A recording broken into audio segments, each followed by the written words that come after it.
के लोग। हेलो, कैसे हैं आप सब? मेरा नाम है सृष्टि।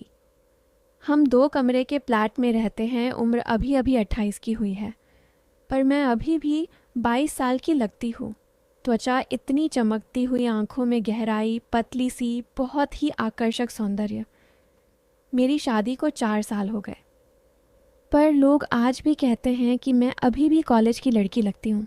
मैं हंस के टाल देती हूँ, पर सच कहूँ तो मुझे अच्छा लगता है जब कोई मेरी कमर की लाइन या गालों की लाली पर नज़र टिका के देखता है।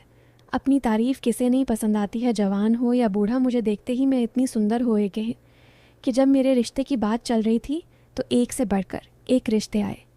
हर पुरुष मुझे देख के पिघल जाता और नीयत में बदलाव आने लगता। पर मेरे पति बहुत गुस्से वाले हैं। वो जल्दी मुझ पर ध्यान नहीं देते। एक औरत के मन में बहुत सारे अरमान होते हैं जो वो पूरा नहीं करते। वो प्यार भरे लम्हे, प्यार से भरा स्पर्श, लंबी बातें, ये सब बस मेरी ख्वाहिश ही बनकर रह गई है अब तक। मैंने इनसे कई बार अपने दिल का हाल बताया, पर ये हर बार ये और भी ज़्यादा गुस्सा हो जाते हैं।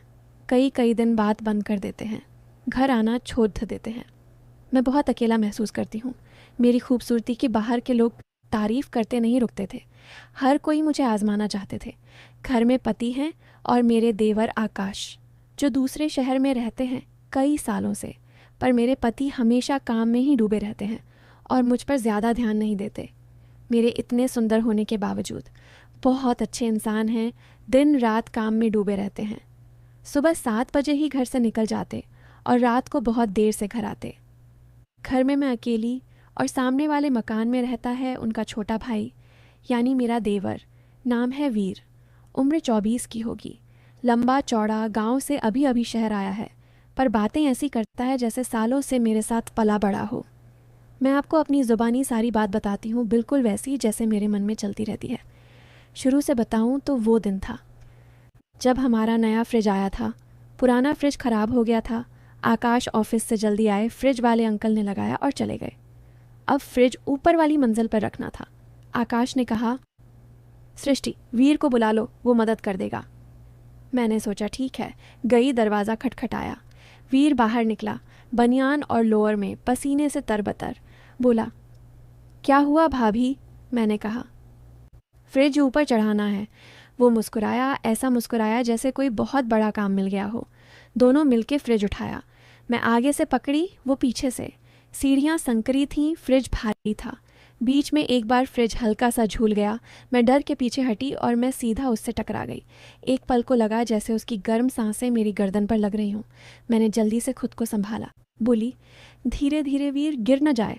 वो हंसा, भाभी, गिरने का सवाल ही नहीं, मैं हूं ना। उसने फ्रिज को ऐसे उठाया जैसे खिलौना हो। मैं बस देखती रही।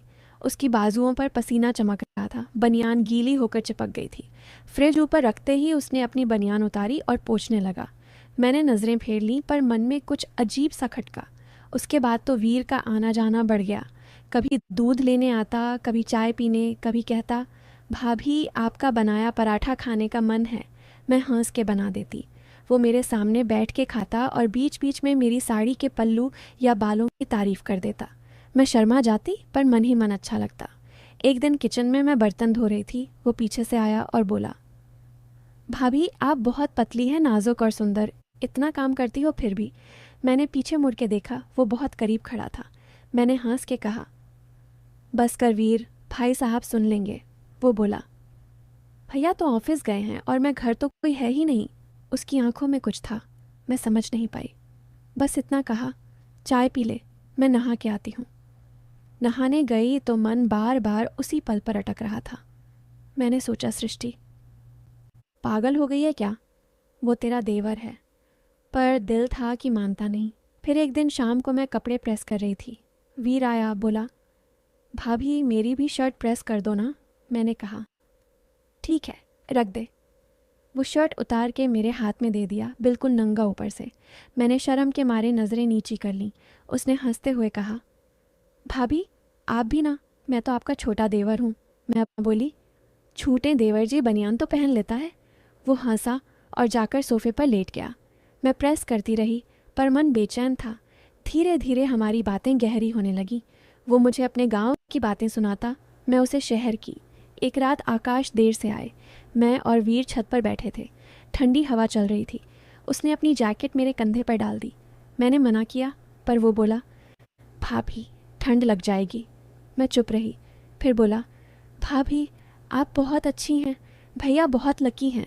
मैंने कहा, तू भी बहुत अच्छा है वीर। उसने मेरी तरफ देखा बहुत देर तक। लगा जैसे कुछ कहना चाहता हो, पर चुप रहा। फिर एक दिन बहुत बड़ा झगड़ा हुआ। आकाश का किसी से फ़ोन पर लड़ाई हो रही थी। वो गुस्से में घर आए, मुझ पर भी चिल्लाए। मैं रोने लगी। वीर ने आकर बीच में आ गया। बोला, भैया भाभी पर गुस्सा मत करो। आकाश और गुस्सा हो गए। बोले, तुझे क्या लगता है तू मेरे घर में दखल देगा? वीर चुप हो गया। रात को मैं रो रही थी। वीर मेरे कमरे में आया। बोला, भाभी रो मत, मैं हूं ना। मैंने उसका हाथ पकड़ लिया। उसने मुझे गले लगा लिया बहुत देर तक। मेरी सांसें उसकी सांसों से टकरा रही थीं।